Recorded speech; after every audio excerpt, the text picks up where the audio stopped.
మీకు తెలుసు దేశంలో జరుగుతున్న పరిస్థితులు మీకు తెలుసు.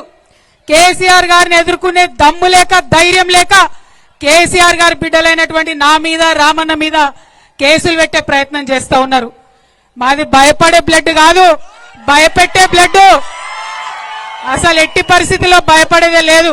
మేము తప్పు చేయలేదు కాబట్టి నా మీదైనా రామన్న మీదైనా కావాలంటే ఇంకెవరి మీద కేసు పెట్టుకున్నా బీఆర్ఎస్ నాయకులం నిప్పు కనికల్లాగా బయటకు వస్తామని చెప్పి ఈ సందర్భంగా తెలియజేస్తా ఉన్నా.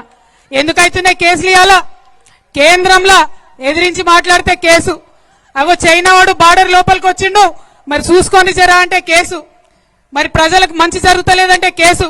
ఇక రాష్ట్రం సంగతి అయితే చెప్పనే అవసరం లేదు. ముఖ్యమంత్రి పేరు మర్చిపోతే కేసు,